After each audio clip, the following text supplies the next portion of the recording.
Hello and welcome to episode 4 of the Off the Post podcast. Today we're joined by a very special guest, Jeremy Roenick. He played for 20 years in the NHL. He had over 500 goals and over 1,000 points. Thank you for coming on.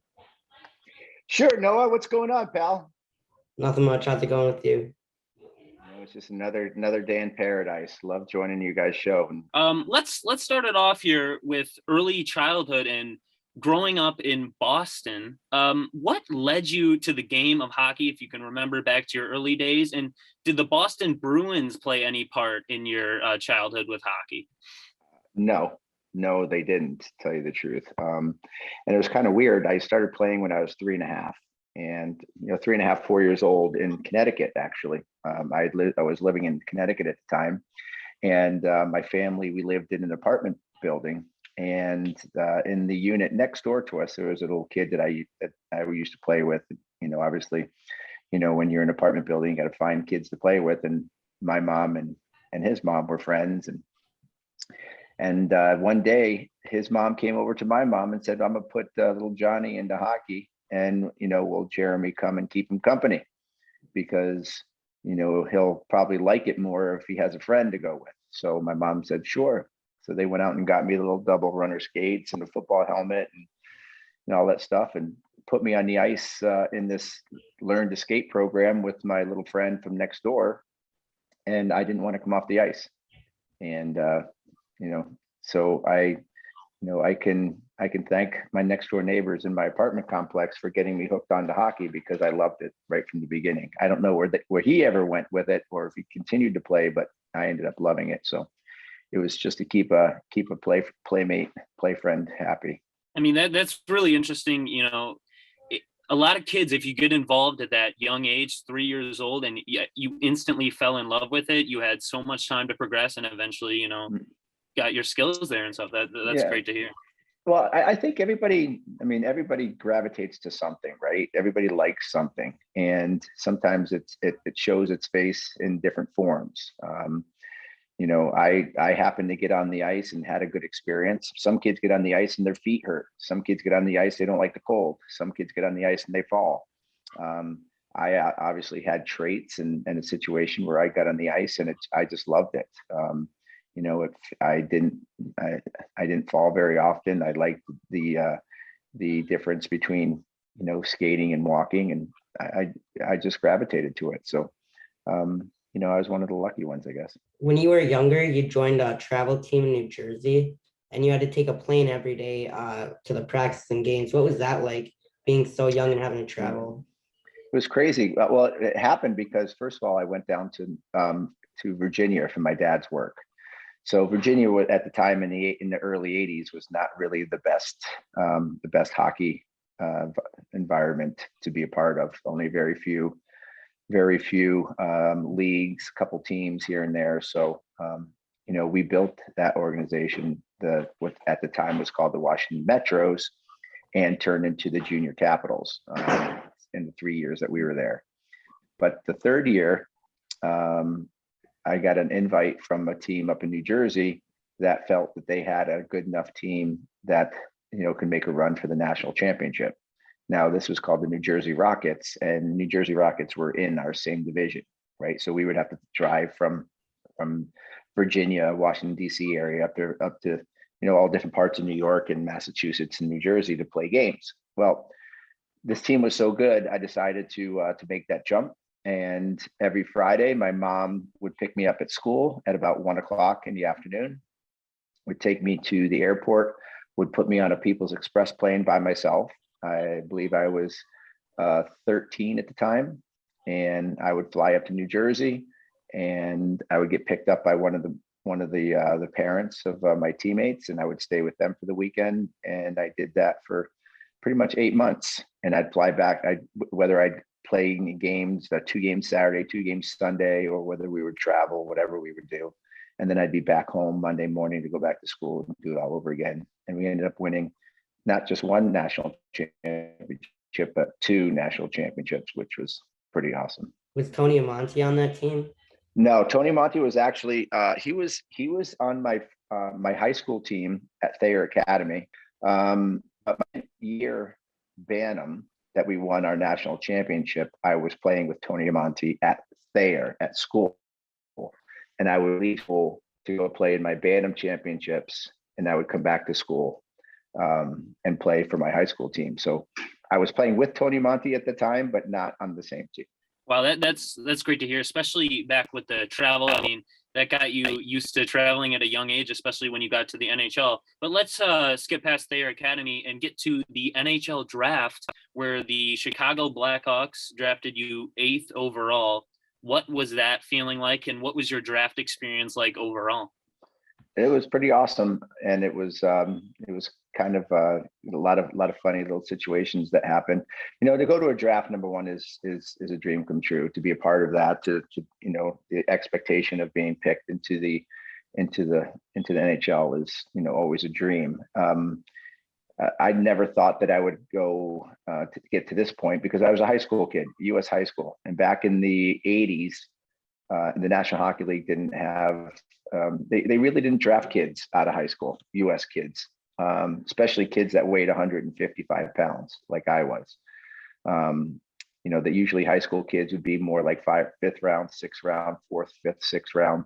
Nobody would want to take chances on them.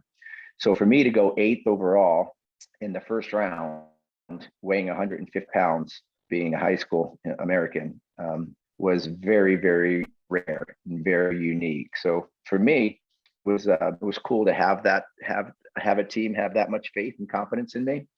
And I remember sitting in with the Chicago Blackhawks the night before doing my interview with them, and they were asking me to step on a scale, and I wouldn't step on the scale because I didn't want them to know how heavy I was. If they knew I was 155 pounds, they probably wouldn't have drafted me. They asked me to do a lot of things in this this pre-scouting, pre-draft interview that I wouldn't do. Because it would have hurt my draft status. And I remember telling people in the room that when I said no to stepping on the scale, I said, "Have you ever seen a scale score a goal?" So scale doesn't matter. Scales don't score goals. People do. And people with big hearts and big dreams and big talent do. So, and I actually ran into Mike Keenan, who was the coach of the Blackhawks at that time, in the bathroom that night, and standing at the urinal, and he asked me why they should draft me, and I said, because I'm a winner. I've done nothing but win, and will do nothing but work my ass off for you. And he says, "You got big balls?" And he goes, "Well, I could probably show you right now, but probably we're I have them in my hands right now." It's kind of a funny place to ask me that. I don't think it's very proper, but if that's what it takes to get drafted by you, just let me know. It was funny. He laughed. That's probably why I got drafted, actually, by the Hawks, because of that comment, standing at a urinal. Going back to when you were younger, you said you were a fan of the Hartford Whalers. That was when Gordie Howe played for them for a little bit. What players did you look up to when you were younger and try and model your game after? Yeah, that was when I was 7, living in Connecticut. Gordie Howe was playing for the Hartford Whalers. He was playing with Mark Howe. Marty Howe. I think it was 1977, 78, I think was the year. Gordie Howe dumped snow on my head, made an impression on me at 8 years old. And I just thought it was really cool. I realized that players can have a very, very big impact on people, can really give people a story, can be, I don't want to say a hero for anybody, but definitely can be an influence. And Gordie Howe was an influence with me. So I loved him. I loved watching Rick Middleton for the Bruins play. I was a big fan of his. He was my favorite player growing up. So, those are the type of guys that I gravitated to, those tough, flashy, goal scoring type people that I tried to emulate myself after. And then let's talk about when you first joined Team USA at the World Juniors in 1988 and then 1989, and you were the scoring leader in 1989. What did it mean to you to put on the USA jersey at such a young age and play in those high-level tournaments? Well, it's awesome. Whenever you can represent your country in any aspect, I mean, there's no bigger honor than that. I mean, you just think about how many kids play in the United States at certain levels, certain ages. And I was able to play for the US in every level, 16, 17, 18, and Olympics. So, you're representing your country, and to play your best hockey and to be able to go over to Russia and play in the World Juniors over in Russia was an unbelievable experience, especially because communism was still in full effect in Russia at the time. So we got a firsthand view of what it was like for the people of Russia to live under communism rule, and what their lives were like, what their daily events were, the conditions that they lived in, the food that they ate. I remember walking through Red Square, and it was cold, and Red Square is a big open area, plaza, and they literally had armed guards standing in 2 or 3 places, that if you walked on certain squares on the ground, they would sit there and arrest you. The KGB made sure that you knew that they could tell you what to do, when to do it, and let you know that if you broke these rules, your life was not going to be very fun. So, not only just to play in the juniors, but to experience other cultures, and to represent the U.S. by being the highest scoring junior of all time in that tournament. And I think my record stood for about 27 years until Schrader broke it in 2014, I believe. 2014 he broke it, but Schrader played in three World Juniors. I played in 2 World Juniors, and it took 27 years for somebody to break that record. Trevor Zegras just broke it all this year, but still, if you look at it this year, Trevor Zegras between two World Juniors is 21. That was be 30, 32, 33 years that it took for somebody to break my record in the same amount of games. So I think that's pretty cool. You talked about how your parents took you all the way to New Jersey and you traveled a lot for hockey. How else did they support your hockey career when you were younger? It's a lot of road trips, Noah. A lot of road trips, a lot of money. And when you have a child that has the sports bug and is a talented athlete, and you have a brother that was a very talented athlete. My brother played hockey too. When you're a sport parent, you have to sacrifice, and a lot of that sacrifice is their own fun and their own time. Just like your parents and everybody else's parents, they have friends. They like to go out. They like to travel. They like to do things that they like to do. Well, when you're a hockey parent, especially hockey, you have to sacrifice your fun, and sometimes the things that you want to do to get your kid to the sport, to the game, get them to practice, spend all that money for equipment. It's a very, very big sacrifice as a parent. My parents did that for both my brother and I, and never complained once about it. My dad actually took a pay cut in 1983 to move up from Virginia up to Boston so I can go to prep school, so I didn't have to leave and go play junior.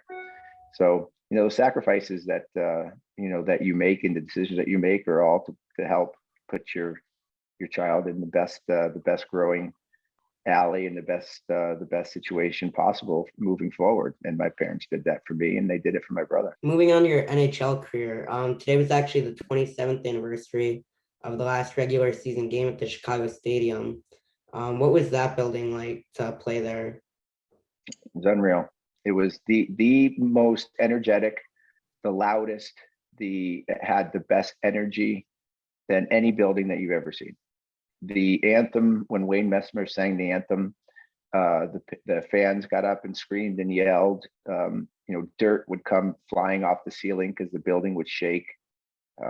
Other teams that were playing against us were scared to death because they knew that they were going to get steamrolled by the Blackhawks, because we were just so pumped up. By the time that puck dropped, we felt that we had like a 2-goal lead before the game even started.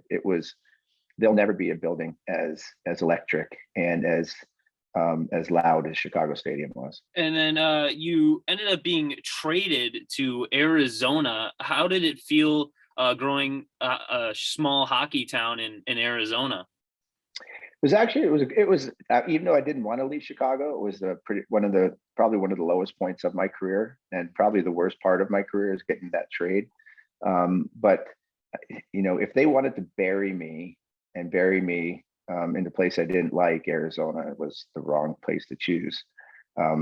Arizona is a great place to live. We built a really good hockey community there. You can be yourself. You can play golf on your off days. It's easier on the body. It was an up and coming city. I still own a home in Scottsdale. And I've kept a home since I got traded there in '96. So it's about 25 years that I've lived there. I had a great experience in Phoenix. If I had to go back and do it all again, I'd wish I'd stayed in Chicago my entire career. But I played in some great cities. Philadelphia was an amazing experience for me to be able to play in front of some of the most passionate, crazy, and I think the expectations of the fans are as big as anyone. So, playing for Philly was an amazing opportunity for me. Playing in a great city that I enjoyed off the ice too.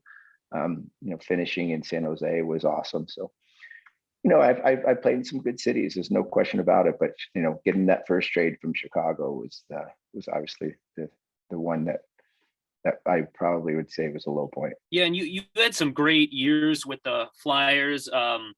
Unfortunately, you guys lost a couple of rounds to the Senators early in your days there. But then in 2004, you played against the Maple Leafs, and in Game 6, you had a series winning overtime goal against, I think, your former teammate Ed Belfour. Just explain that experience, and scoring a series winning goal. That's got to be one of your greatest memories for sure. Yeah, I've done it. I've done a few of those. I've had a few of those, but that was probably my favorite goal of all time. I mean, for a lot of different reasons. Playing in Toronto, which is the mecca of hockey.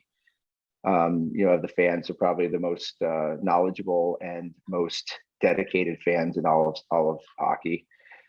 So to be able to go up into Toronto, I scored more points against Toronto than any other team I ever played against. So, so for me, now playing in Philly and having that rivalry with Toronto, playing against Ed Belfour, who was my goaltender in Chicago for 5 or 6 years, 7 years. And next thing you know, getting to score that overtime goal. I scored a goal earlier in the game, and then to bury one in overtime over Eddie's shoulder and knock Toronto out of the playoffs that year. And they didn't make the playoffs for another 9 years afterwards. Gave me a lot of satisfaction. So that was my probably my most favorite goal of all time, and probably meant the most and was the worst to many Toronto Maple Leaf fans, because Maple Leaf fans still hate me for that goal still today. And I just had an interesting question to ask. Is it true that you dressed up as Bobby Clarke for Halloween one time or something like that?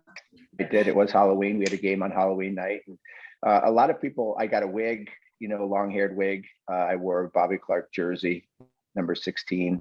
What people don't know about that night is I actually, because of one of the equipment managers that worked for the team, who'd been with the team for 30 or 40 years, he actually had Bobby Clarke's actual pants, his Cooperall pants that he wore back in '76. And he had those at his house, and he was nice enough to give them to me that night so I could put them on, so I can have the long Cooperalls to look just like Bobby Clarke. The crazy thing was, Bobby Clarke was so small back in the '70s that I couldn't even fit into Bobby Clarke's pants, just regular, just literally just putting them on. My ass and my legs were too big that they barely fit within Bobby Clarke's regular pants. But I found a way to be on and gingerly skated around during warmups. And when we came out, Bobby Clarke saw me from the press box and totally laughed and totally got a big kick out of watching me skate around as Bobby Clarke during Halloween. You talked about Ed Belfour, and you've had the chance to play with a lot of great players. Who are some of your favorite teammates and some of the best hockey players you played with? when you play for 20 years, Noah, you get to play with a lot of good people. And I played in Olympics, and I played with some of the best U.S. players of all time. I played in 9 All-Star games. I played with the best players in the history of the game. So I literally have played with the best. I've played, in All-Star games, sat next to Wayne Gretzky in the locker room, Mark Messier, Paul Coffey, Steve Yzerman. I can go on and on about players that I played with in All-Star games. Keith and Chuck, Tony Amonte, Chris Chelios, some of these guys, Adam Oates, Rick Tocchet, and these are, Joe Thornton, Joe Pavelski, Luke Robitaille. I can go on and on telling you about some of the guys that I love. In Philly, playing with Mark Recchi, playing with John LeClair. These guys were heroes to me. And it's I definitely learned a lot from a lot of players. In my early days, Chicago, playing with Steve Larmer and Michel Goulet, they pretty much taught me the game. I would be remiss if I didn't, give them a lot of credit for how I developed as a player, because they taught me the game. So, I can go on and on. I've played with the best players that the game has ever seen, and I'm very fortunate of that. Were you ever doing the exercise bike in the sauna with Chelios? No. I tried to stay away from that at the time. I do the spin bike, but Chelly would be on the bike an hour every day in the sauna. That was his way of staying fit. He's nuts. Wow. And you mentioned the Olympics. Let's go to those for a sec. You played in 2 Olympics, but notably in 2002, you guys brought home a silver medal. What did that mean to you in playing in one of the biggest tournaments around the world? And everyone's tuning into that. Yeah, well, it is the biggest tournament. It is the biggest tournament. There's no question. It's, arguably the greatest display of any kind of talent in sports. I mean, it's Olympics is the best athletes from all over the world, best athletes in that sport. And I was fortunate enough to play in 2 Olympics. And, when US won the Olympics in 1980, which was probably one of the biggest upsets in sports history. I wanted to be there. I wanted to be in the Olympics and wanted to be part of the Olympics. The crazy thing is hockey wasn't that popular in the United States, and the States weren't very good in international play. But it was my generation, myself, Tony Amonte, Keith Tkachuk, Brian Leach, Chris Chelios, Billy Guerin, Dougie Waite. I mean, I can go on and on, but John LeClair. We were the generation that made US a superpower, and our superpowers were on display in 96 and in 2002. 96 winning the gold medal in the World Cup, and in 2002 on the biggest stage in the world, in the Olympics, playing our arch rival, the Canadians. And that's kind of where we said, this is where the United States has made it as a superpower. And even though we won, we didn't win the big game, we knew we were there to compete against it for the gold medal. But still, that's one of the coolest things of all time. Yeah, you played on some really good teams. There's going to be hopefully a good team in 2022 for the United States. When you played in San Jose, it was towards the end of your career, but you reached a lot of milestones, and your son Brett was just getting old enough to be able to remember those and really soak it all in with you. What was that like? It was awesome. And I think that's one of the cool things about playing my sport and playing as long as I did, is my kids got to see me play and understand it and be able to go to games and appreciate it and enjoy the locker room. And, when I scored my 500th goal afterwards, bringing Brett on the ice to kind of celebrate the player of the game and that 500, those are things that, everybody will always remember, and stories that we can talk back on, and Brett can tell that story to his kids. And, everything nowadays obviously is video verified, and video proofed. And, so the stories that we were able to create that they were part of is, I was fortunate that I had kids young enough that they could watch and understand and be a part of it. I mean, you just had a legendary career, but we do want to talk a little bit about your opinions on the NHL today. And starting off, I don't know if I'm assuming you heard about this, but what do you think about the ESPN TV deal, and how do you think that will affect the league going forward? I think it's great. I think the game belongs on ESPN. I mean, ESPN is the worldwide leader in sports, so it should have all the major sports on when you talk about people that want to watch sports and want to watch games, everybody knows where ESPN is on your dial, right? And they know what station ESPN is, and to have them promoting your sport all the time is very, very important. I think they're going to do a good job for the league. I think the NHL will probably get another partner involved. I hope it's not NBC, but we'll see who it is. Maybe Fox, but I think ESPN is going to do a great job. I mean, it won't be one of the last segments of Sports Center anymore. It'll be front and center. And people are going to get exposed to it more than they ever have on television. I think I'm excited for ESPN, excited for the NHL to join them. I don't think there's anybody in the NHL today that plays like you're able to. But if you played in the NHL today, how do you think you would do? I'd do just fine. I would probably get suspended a little bit more because of the way I hit. I'd get fined a lot more because my hitting technique was not conducive to these rules of today. But there's no question with the way I skated and the speed that I had and the knowledge of the game that I would definitely be one of the top goal scorers of today still. And who are some of your favorite players to watch in today's NHL? Well, I look at the games a little bit different. I watch games on players that bring me out of my seat a little bit more. Players that have the tendency to excite me every time they're on the ice. And I think they're few and far between these days. I think the game is extremely talented, extremely fast, and these kids are at a different level in terms of their strength and the speed that they play these games at. I watch. There can't be one person on this planet that doesn't watch Connor McDavid and say he's the most electrifying player that they've ever seen. You can't watch McDavid and say that you have seen somebody that does things at the high speed that Connor McDavid does. His hands at top speed, his decision making at top speed, his footwork at top speed. There's nobody, and I don't care who you talk to, there's nobody, in being honest, has ever seen anybody do something at the speed that Connor McDavid does. No way. So watching him always excites me. Watching a McKinnon play, who is powerful, who is talented, fast, strong. It's a different kind of McDavid, almost a more physical presence. But I love watching guys like Matthew Barzal in the Island.